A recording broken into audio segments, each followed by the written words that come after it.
Well, thank you very much for the kind welcome and all the kind words. It's been really remarkable to be here. It's such a wonderful place. And I hope you all know that. And it's so beautiful and so deep and so rich and in the best possible way. And it's been so welcoming. And it's such a privilege. It's an unbelievable privilege to have that happen. So I thank all of you and for your attendance today as well. And so we're going to try to work our way through a problem today. It's a problem I've been attempting to wrestle with for a very long time, and in one way or another, whether we know it or not, we're all wrestling with it. And it's the problem of perception. 5 decades ago, I suppose, the problem made itself explicitly manifest at a deeper level than it ever had before, although philosophers had wrestled with this problem for a very long period of time. And part of the problem was, how much do we bring to the act of perception and imagination and thought, and how much is revealed to us by what we perceive? We thought we understood that, I would say, well enough to make practical progress after the Second World War. But there were doubts that bedeviled people operating in all sorts of disciplines that became, as I said, increasingly explicit in those decades. And I think for me, the most remarkable revelation of the problem probably occurred in the world of artificial intelligence.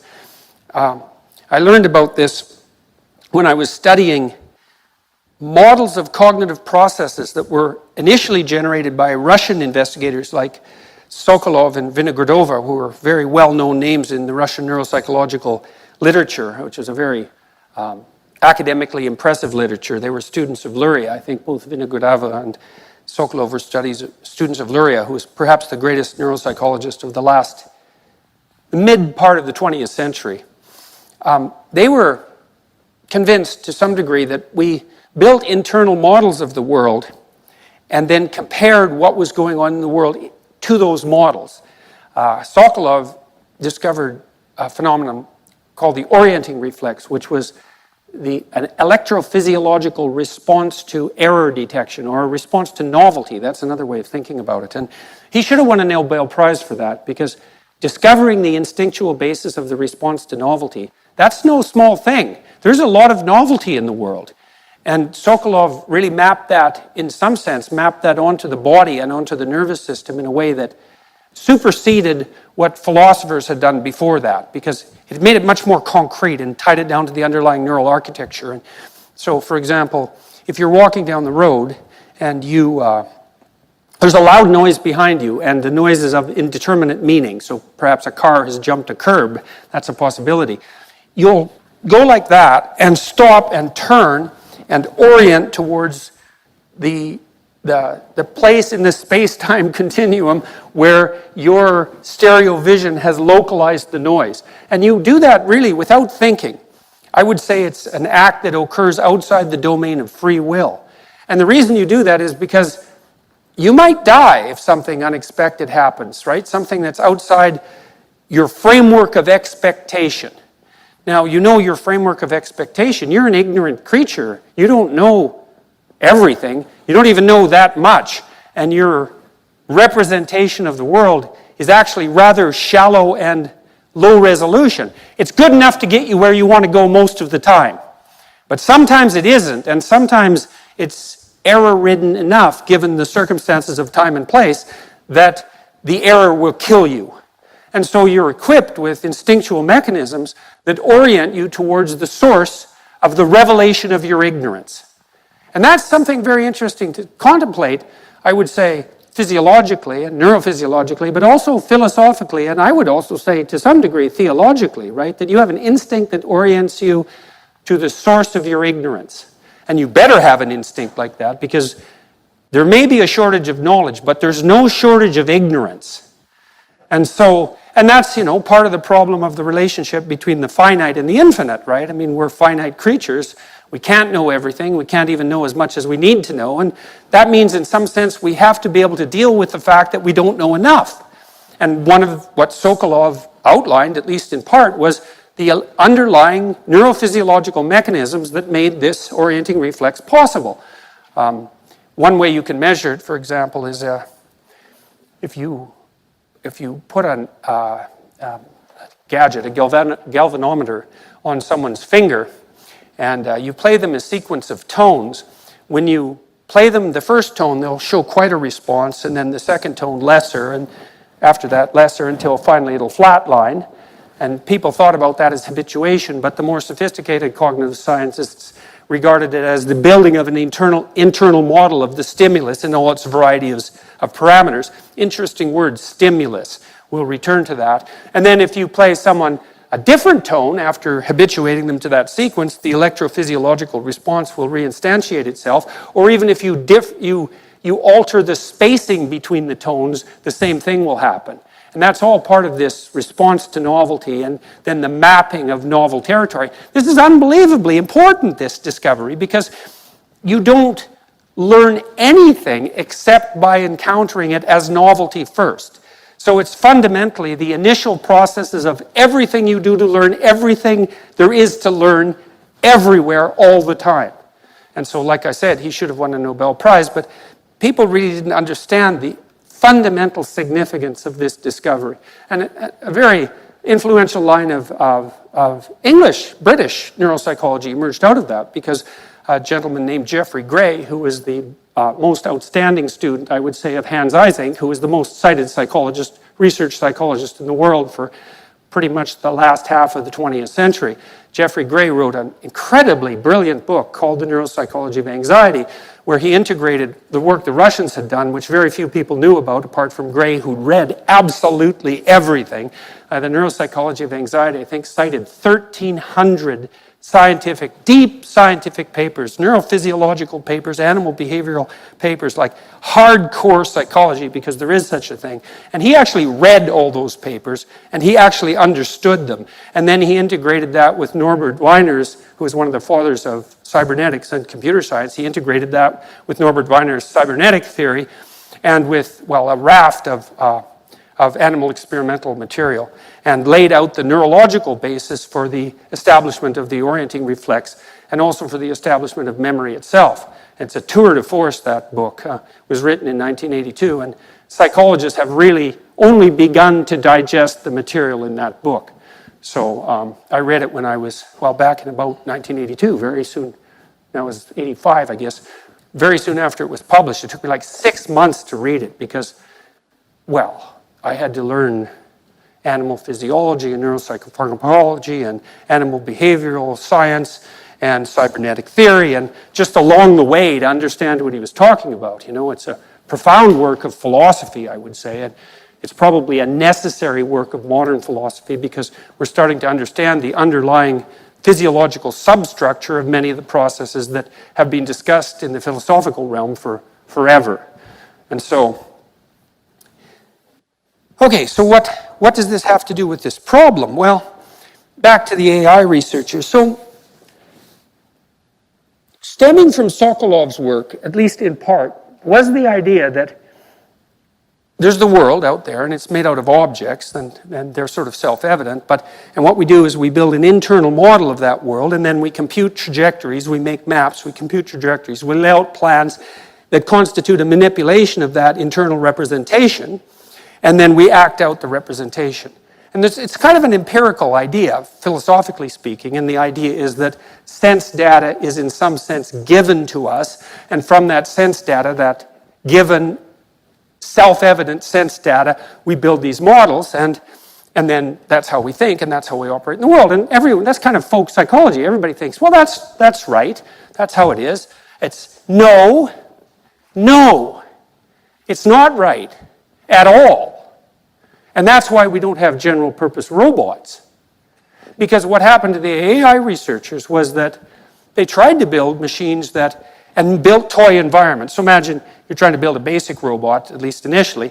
You can't model the whole world, so you build toy environments that the AI system can model, and then you have it do simple things in the toy environment. They couldn't even get the machines to see the toy environments. And part of what was discovered in AI was there were no toy environments. Well, imagine even if you just have a simple environment that's made out of pyramids and columns, spheres, just simple geometric forms. Well, you still have the problem of variant lighting. It's like, well, is a pyramid in the morning the same as a pyramid at midday? Well, what about 5 minutes past midday? Or 30 seconds past midday? Like, how much lighting, how much illumination change is necessary before the object isn't the same object? Well, maybe illumination doesn't have anything to do with the object. Well, that's kind of awkward because then you don't get to see it. And how is it that we manage to infer the stability of an object across transformations of illumination? And the answer is, we don't know. And how is it that we're able to perceive objects at all? Because the other thing that became complicated, and you see this, if you ever use a program like Photoshop, you can see objects in a photo in Photoshop, and the objects appear self-evident. They have boundaries and borders, but if you zoom in, you can't tell where the boundaries are. They fade into all the other images that are behind or ahead or wherever they happen to be displayed. And then, well, the image is quite different if it's black and white, and then you can highlight the colors and expand them. And so there's an endless number of things you can do with the single image of anything. Well, you think about what that means. There's an endless number of things you can do with a single image of anything. Well, how in the world is perception possible then? And the answer is, we didn't know. Well, at the same time, approximately the same time, the same problem emerged in literary criticism. And you can see why in some sense, right? If you can't perceive something even simple in some canonical manner that's self-evident, how in the world can you derive a single reliable canonical interpretation of a given text? And then you could multiply that problem. You say, well, it's bad enough for a single text, or maybe a single paragraph, or even a sentence, because sentences are amenable to multiple interpretations, and complex sentences in the beginning are susceptible to an endless number of interpretations. Really? Endless? Well, endless is a problem, right? Because to perceive something, there has to be an end. So endless is a real problem. And the cognitive psychologist, Medin and Aguilar, who worked at MIT, they said a finite number of objects can be grouped in a near infinite number of ways. Well, you think, well, imagine your books on a bookshelf. Well, you have the books, and then you have the sequence of books. You think that's all self-evident. Well, how are you going to arrange those books? Well, that's a problem if you've ever tried to sort out your library, and if it's a big library, it's a big problem, right? You have to invent a very complex and sophisticated indexing system to know where the books are. Well, the books on your shelf, you think, well, there's not a near infinite number of ways to arrange them. What are you talking about? And that's only the axiomatic self, that's the axiomatic structure of your a priori perceptions manifesting itself as self-evident fact to your ignorant mind. Because that claim is actually wrong. So you might say, well, color, thickness, density, age. How about thickness of paper? How about the thickness of the spot exactly half an inch below the 35th page in the 3rd chapter? And you think, well, that's a stupid way of organizing your books. And I would say, well, how do you know it's stupid? Exactly. And not sort of. Right? Because you can't just claim self-evidence in this situation, because the self-evidence of the stupidity of that categorical structure is actually the mystery. And it's the mystery that, say, postmodernists encountered when they were trying to specify the canonical meaning of a text. Just a single text, a single paragraph, a single sentence. There's a multiplicity of potential interpretations. Even worse, there's a multiplicity of potentially valid interpretations. And so how do you do anything but throw up your hands and say, well, there is no solution to that problem. Or at least, and this would be better, we have no idea how we solve this problem. And what would even be better would be we have no idea how we solved it in the past. And say that's particularly germane when you think not even necessarily so much about the interpretation of a given text, let's say the Bible, to take a complex problem, but the canon of texts itself. Now the canon of texts, the fact that there's a canon of texts, roughly speaking, we have agreed in the past to some degree on the boundaries of that category, although there's plenty of cognitive activity around the edges trying to decide what would fit in and what wouldn't, which is exactly what happened, for example, when people were trying to aggregate the biblical corpus across time, because the Bible is, of course, a library of books. What's in and what's out? Why is it in? Why is it out? Well, the answer to how we answer that is we don't know how we answer that. And there's this process of deliberation, let's say, that is part and parcel of the process that gives rise to the aggregation of a library of texts into a corpus. But we don't really understand the mechanism. We don't understand the mechanism at all. And that's actually all fine, except that we don't have general purpose robots yet, although they probably are more or less around the corner in about 5 years, partly because the AI researchers solved this problem, and part of the way they solved it was by embodying cognition, incarnating artificial intelligence in an embodied structure. And the first people to really propose that that was absolutely necessary, I don't necessarily know the first people, but I know that an MIT researcher named Rodney Brooks, who, by the way, invented the Roomba. Some of you may have a Roomba, and it's kind of a laughable little object, but not really, because it can sort of move around your house without falling down the stairs. And your 2-year-old can't do that, so the Roomba isn't nothing, right? And Brooks was one of the first people who really recognized that to solve the problem of perception, we would have to duplicate the process of evolution in hardware. And so he started building these little machines that pretty much all they did to begin with was scoot away from light. And, well, eventually that became the Roomba, which is a pretty useful gadget. And you see variants in some sense of what he's done with self-driving cars, because they're embodied systems as well, right? Because the car is actually a body that moves from place to place. And it turns out that a lot of our perceptions require embodiment, and it turns out that one of the philosophical consequences, implications of that is that the way we solved the problem of perception was through 3.5 billion years or thereabouts of evolution. And also that there was no other way of possibly solving it. And so that's a testimony to the power of evolutionary thinking, I would say, but even more a testimony to the power of the process of evolutionary development. And you might think that that reduces human cognition to something sterile and mechanistic, because many of the proponents of the notion of natural selection have adopted a fairly reductive materialism to account for the process of natural selection. And we're going to talk about that a little bit tonight too, I hope, if I can manage to tie all these things together. So,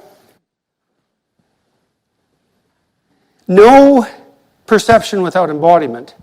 That's pretty interesting, that. And so I'll tell you a little side neuropsychological story. So, we tend to think that when we see the world, well, there the world is, and then we see the world and we see the objects and there the objects are, but that isn't how it works, and I've tried to explain why, because there's an infinite number of ways of perceiving even the simplest of visual scenes. And then there's auditory scenes, and then there's the problem of smell, and there's the problem of touch. I mean, these are hard problems, which is why it took, 3 billion years to solve them. There's a condition called utilization behavior. It's kind of an interesting neuropsychological condition. And generally, if it has affected right-handed people, that's relevant here because of lateralization. If you have left prefrontal damage, you sometimes will engage in utilization behavior. And what happens if you're afflicted by this neuropsychological condition is that you lose the ability to inhibit your motor response to the presentation of an object. Now, that's worth thinking about, even though it doesn't sound like it's something that's necessarily worth thinking about, because what do you mean motor response to an object? Because we think object, thought, motor response, but that's not how it works. The object itself announces its utility in the perception. And so what that means is that your eyes, which map, let's say, patterns of arrays, that's a good way of thinking about it, they map that onto your visual system, but part of your visual system is actually your motor output system. And so when I look at, let's say, this bottle, I think bottle, hand, grip, drink. But seeing bottle is hand grip, and hand grip is drink. And so if you have a utilization behavior, you lose the ability to inhibit the motor response to the object. And so if you had this condition, I put a cup in front of you, you would pick it up and drink from it. And if you walk down a hallway and there's a door open, you will go through the door. And it's not because you see the object door and think door and then think walk through and then walk through, even though that's what you think. It's that door is a walk-through place. And if you lack inhibition, you can't stop acting out the perception. And so what that implies is that at some direct level, and this is the science, not the philosophy, you don't see objects and infer meaning. You see meaning and infer objects. And that's really something.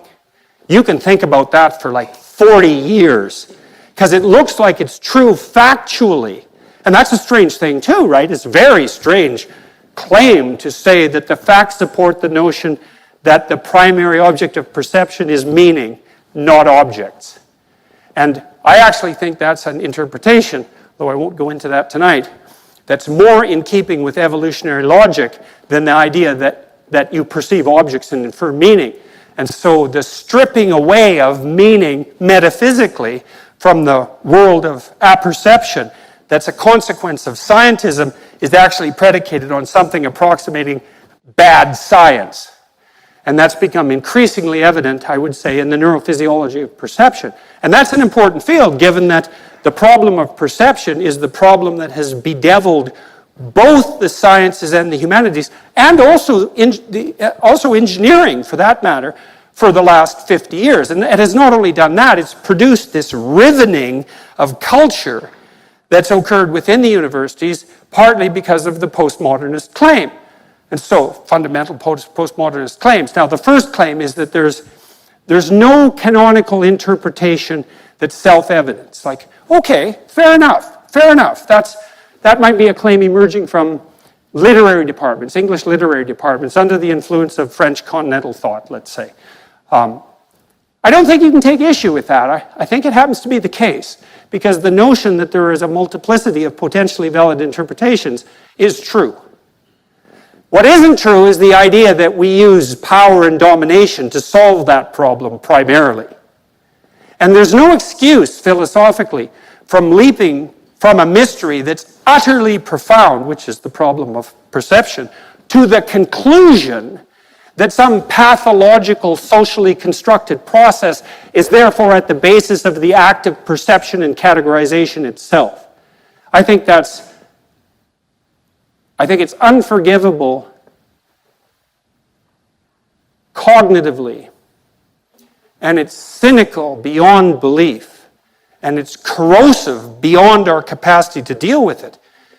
I mean, you think about what that claim means, is that the way you solve and that's like an implicit bias argument, by the way, just to make that clear as well, that you solve the problem of categorization by imposing your will to power on the world in some zero-sum, winner-take-all game of dominion and oppression. It's like you could not, if you tried, you could not come up with a more cynical view of the mechanism that makes order, habitable order out of chaos. But what's sort of delightful about that, in some sense, is that it's just not true. It's literally. We could say scientifically, if we take scientifically to mean literally, we can say it's not true. It actually turns out that even in the animal kingdom, you might think the hierarchies that we use to orient ourselves in, that's part of the strategy that we use to guarantee our survival. We fight tooth and nail with nature red and claw, to climb the hierarchies of dominance as a consequence of our will to power. It's like, no, actually, that isn't how it works. And so, we all have this image, or many of us, I would say, have an image of chimpanzee troops, let's say, our closest primate relative. We split from them in evolutionary terms about 7 million years ago, something like that. You can calculate that quite accurately by looking at the mutation rate of genetic material that we share with chimps and calculate the average mutation rate and look at the propagation of mutations and the separation of them. You can get a pretty accurate estimate of the split. It's a long time ago. So we're pretty tightly related to chimpanzees. And we all know that the biggest, toughest, meanest, male, oppressive chimp rules the troop. It's like, no, wrong. Frans de Waal has studied dominance hierarchies, so-called dominance hierarchies, and that's an interesting issue, that is the term that's most often used, dominance hierarchy, because you might ask, as a very intelligent student of mine once did, just exactly where did that term come from? And how much political implication was loaded in that right from the beginning? I thought about that for about 5 years. I thought it was an unbelievably acute observation. He was is a very acute fellow. So the brute chimpanzees, they have a pretty short tyrannical rule. And the reason for that is, I don't care how big and tough and mean and dominant and oppressive you are, two slightly less mean, oppressive, and dominant males can take you out pretty easily on a bad day. And that's a real problem. You think about that biologically. That's a non-trivial problem. And so that is exactly what happens in chimpanzee troops, is that the males who rise to a position of authority as a mere consequence of their psychopathic will to power rule very unstably over very unstable troops and have a very short ruling period. Whereas the males that manage to, because in chimps, the fundamental hierarchy is male-dominated. It's less obvious in another set of very close primate relatives, the bonobos. They're more female-dominated, interestingly enough, and it isn't obvious which of those two species were more like. But I'll concentrate on the chimps now because we're talking a little bit about will to power. The males who manage to maintain a relatively stable coalition, let's say, are actually very affiliative. In fact, they groom other males more than any other males in the troop. And so they're using reciprocal altruism, at least in part, as the basis of their claim to dominion. Now, they do have preferential mating access to females. And that there's some analogy in that with what happens in the human case, but it's more complicated in the human case. In any case, they also tend to spend a fair bit of time attending to the females in the troop in a positive way and to their infants. And so the more benevolent but still physically able males seem to establish a stable social hierarchy that's quite unlike the social hierarchy that's produced by the more psychopathic, straight, raw will to power. And here's another fact for what it's worth. If the hierarchy that we use to aggregate the canon is fundamentally predicated on oppressive power, which is the claim, then why do psychopaths only constitute 3% of the population? And that's actually stable. And so there are good evolutionary biology, psychology models of psychopathy. Its emergence and stability has been modeled quite nicely in computer simulations, and such simulations can be used as appropriate models. If the psychopath prevalence falls below 1%, there's so few of them that people get complacent in relationship to the possibility of malevolence. And so then they can flourish a bit, right? And their prevalence can rise in the population. But if it gets up to 5%, it's like everybody wakes up, and it's not such a good day for the psychopaths when they do. And and somebody has to keep the malevolent types down, and that's possibly, we'll say, why women like men who are less agreeable than they are. and women have to solve this very complex mating problem in relationship to men, which is there are bad men. They're really bad. And they're a minority of the population. And they tear their way through overly agreeable populations. And to keep them from dominating, you need good men who are also capable of being quite terrible. And so that appears to be the conundrum that women face when they're choosing male partners, one of the conundrums. They want someone who's strong enough to resist what's truly terrible, but benevolent and generous enough and productive enough to be productive and useful, but also agreeable and empathic enough to share. And you can see that that's a terribly tight line, right? And women are always, young women tend to overshoot the mark on the malevolent side. So the psychopathic Machiavellians who mimic competent male behavior, they ape it, so to speak, are differentially attractive to young and inexperienced women. Whereas the women who've had some experience get better at distinguishing the psychopathic Machiavellian pretenders who often manifest a certain confidence and a certain bravado. They get good at distinguishing them from the real thing. And so it's a tricky thing for women to manage, and men can use deceptive strategies to mimic competence, which is exactly what deceptive strategies are for, obviously.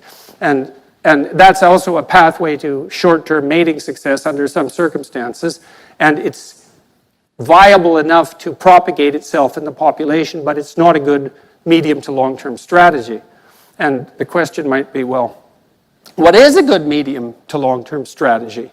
And it looks like something, that is the question that's actually at the bottom of this entire talk, because it's also the same question as what is the process that gives rise to perception itself? And this is an attempt to integrate across a whole variety of complex questions. So you might ask yourself, this is where it gets difficult to tie all these things together. So let me see how I'm going to be able to do this.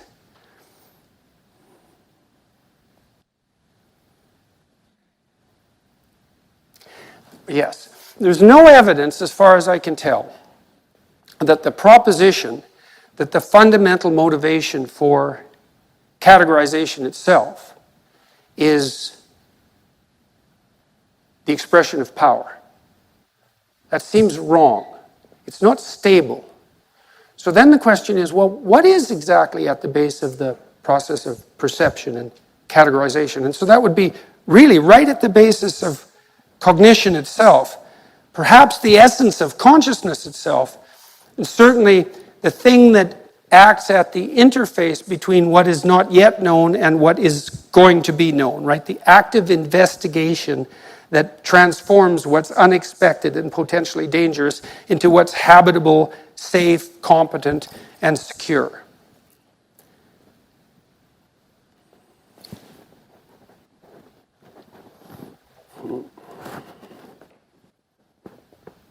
I saw this opera. I bet you didn't think I was going there.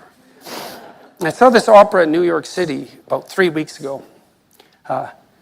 Opera written by a dead white male of the oppressive sort, Wagner. And so he's way up there on that list, man.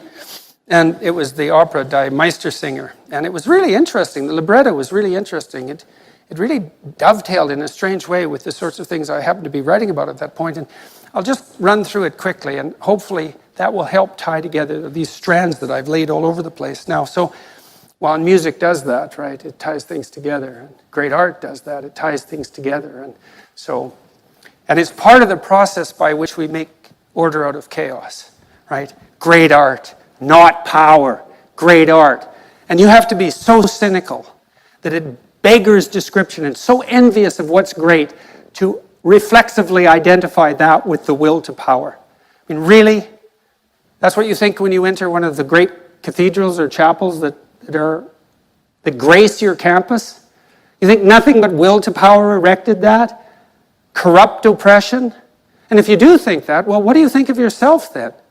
You think you're nothing but the expression of the corrupt will to power? Or you somehow circumvented that because of your moral piety? And, well, in that case, then what is it you're relying on to orient yourself in the world? Is something other than that will to power? Well, if so, then exactly what it is. What is it? Well, you come to university to ally yourself with the forces of great art, let's say. And that's so much more powerful than mere power, that they're not even in the same category. Well, back to Die Meistersinger. So it's a very interesting opera because it's set in Nuremberg, and in Nuremberg, in the opera, there are these guilds of men, and they're all craftsmen. And so one of the heroes of the story, there's two heroes and a heroine in the story. He's a cobbler, and he's a really good cobbler. And you think, well, he's just a cobbler. It's like, it was so funny because when I went to see this opera, my shoes didn't fit. I had these shoes that I hadn't really paid attention to for like 3 years, and my feet were just killing me. And I was in this opera, and it emphasized the absolute moral necessity of attending to your shoes properly. And I thought, isn't that synchronous, we'll say. And it certainly was, and now I have shoes that fit, although these are somewhat ugly, but they do at least fit. So I partially solved the problem. In any case, Die Meistersinger is the master singer. And so these men that are all extremely skilled craftsmen. So they're people who have skill right at the level of the interface with the world.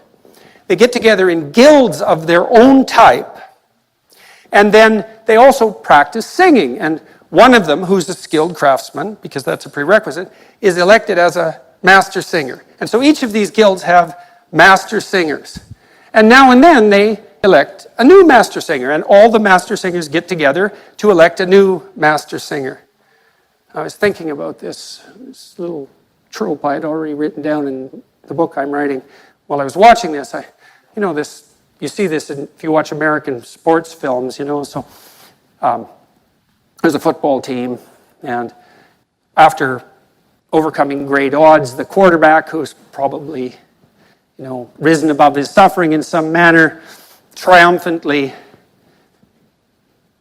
produces the victory, and all the other football players put him up on their shoulders and lead him out of the stadium, and everybody's standing up and cheering, and then he has an affair with his girlfriend, the top cheerleader, and everyone lives happily ever after. And that's the same motif as the Meistersinger, right? And it's really interesting, that the men will put that other man on their shoulders. That's not a good long-term mating strategy, right? To elevate him above you in that sort of competition. But men do that all the time, interestingly enough. And in Die Meistersinger, the men in the guilds come together, and a new entrant onto the potential master singer stage comes into the town, and he's a knight, and he's wandered through nature, and he sings of nature, but he's completely undisciplined. He doesn't know any of the rules, and so he's not a master craftsman like these craftsmen, but he wants to be a master singer.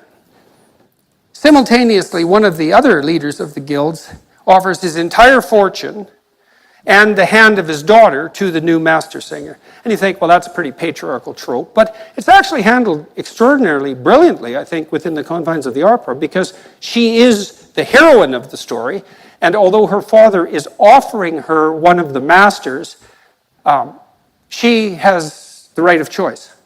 And it's not she has the choice a little bit. It's clearly part of the opera that she has the choice. And she falls in love with this knight. It's hardly a surprise, but women are perverse like that. But the master singers, they don't know what to do with this guy because he's unbelievably gifted in terms of his talent, but he's not a master. He's not a craftsman. He hasn't gone through the disciplinary process that would mold him into someone who's thoroughly united right from the bottom of the craft to the tip of the head. And so they're thrown into disarray by this, and also by the fact that this woman, her instinct drives her towards him. And so they degenerate, the men's guilds degenerates into kind of an internecine squabble. And it's complicated by the fact that the woman also kind of like some of the other master singers.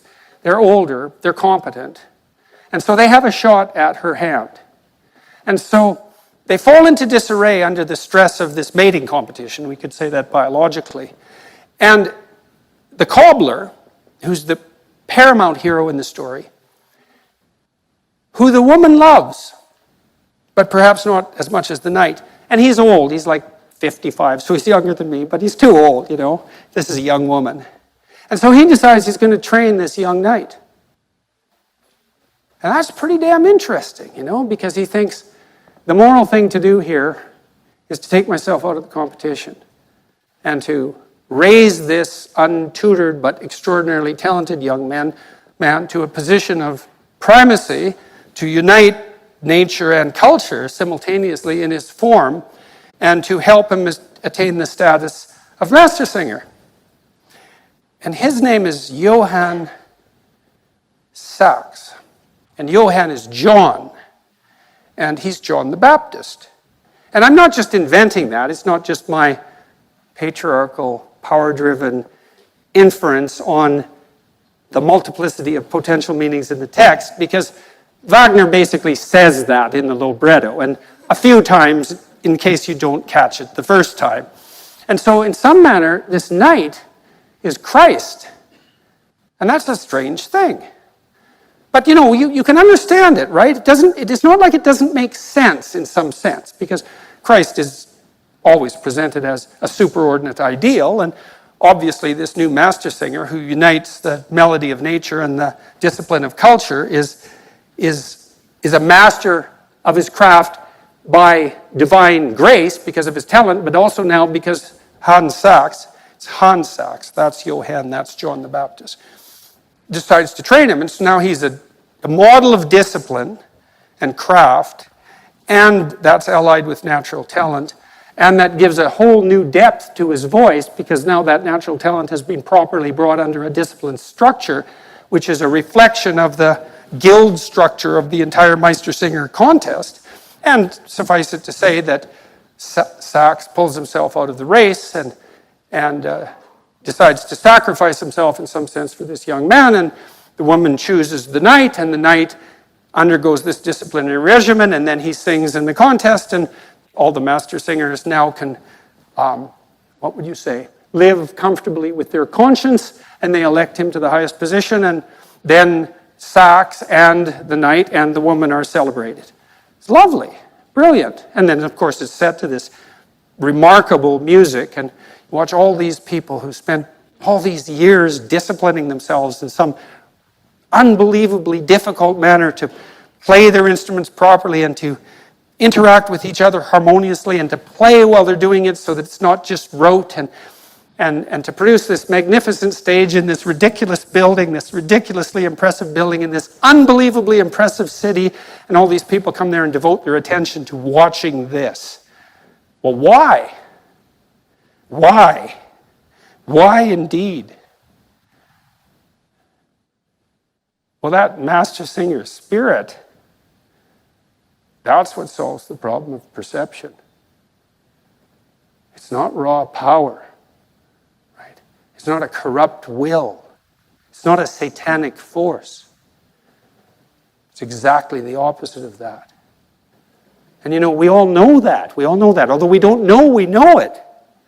You know, I was in the chapel the other day here. Which one was it? You have two remarkable chapels. Well, more than two, but two particularly remarkable chapels. Doesn't matter, really. Up on the pinnacle of the chapel interior, there's a picture of Christ, and it's like a Byzantine representation. He's in a mandorla, which is a shape that Freudians can have no shortage of fun with. And he's shining forth from this background, and he's placed above the sky, right, or on the sky. And you see this even more clearly in Byzantine church architecture. So the cathedral is a cross, and then at the central point of the cross, so that's the point of maximal suffering, right? That's what's being illustrated in the architecture. There's a dome, and the dome is, well, how about it's the sky? It's not that hard to figure out. And the cathedral structure is trees, and so it's a representation of our primordial environment, this ancient forest, right, which is now recreated in stone with this dome that's above all, that's centered at the point of the cross, which is the point of maximal suffering. And you look up into the sky, the starry firmament, and what do you see reflected back down to you? You see this image of the divine word. That's what you see. You might not even know that you're seeing that. You don't know you're in a forest. You don't know you're seeing the sunlight filter through the branches. You know, our ancestral home for millions, tens of millions of years. You don't see the immense labor and effort that it took to erect that cathedral and to put that image in its highest place. And well, at least she dressed like a lobster. So that was good, actually. And as far as protests go, relatively witty, although perhaps somewhat ill-timed. So here's a way of thinking about that.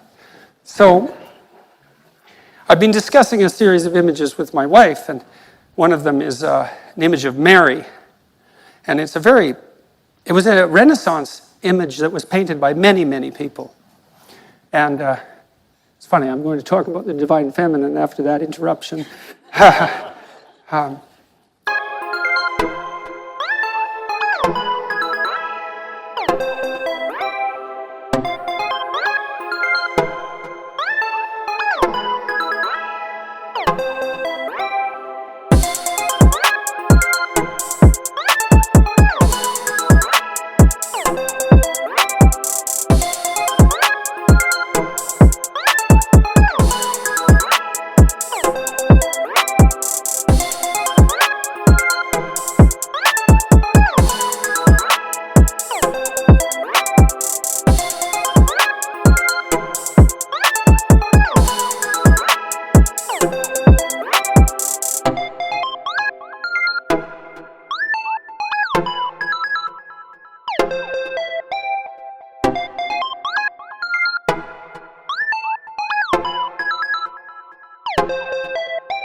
Mary is often represented with her head surrounded by stars and with her foot on a serpent on the world, right? And so, well, what is that exactly, that image? Well, it's something like, what is it to have your head in the stars, let's say?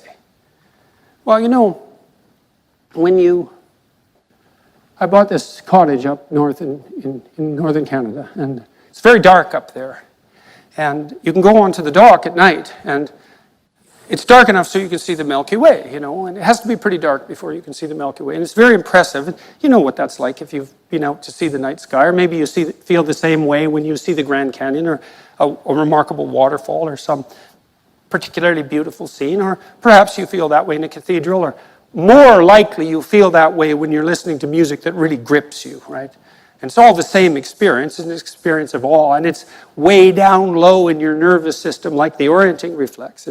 It's not a cognitive response precisely. It's a precognitive emotional response that signifies significance. And you look up at the night sky, and it fills you with a sense of awe. But it doesn't just do that. You see, it activates the impulse to imitate, which is a very deep motivation in human beings. We're unbelievable mimics. We mimic each other all the time, which is why we all use the same words, let's say. We're very good at embodying other people's embodiments. It's a particular talent that human beings have, and we're so good at that we imitate all sorts of things that aren't even human. And so then you view this expansive night sky, and a sense of awe fills you as you confront the infinite. And it calls to something inside of you that can master the infinite. And that's a form of imitation, right? To look into the darkest place, the most wide expanse possible, and to have something inside you respond that's capable of dealing with that. That's that instinct to imitate. And that's calling the best out of you, and that's why you love doing that. And it isn't just that you love it, it's that you cannot live without it. You cannot live without it.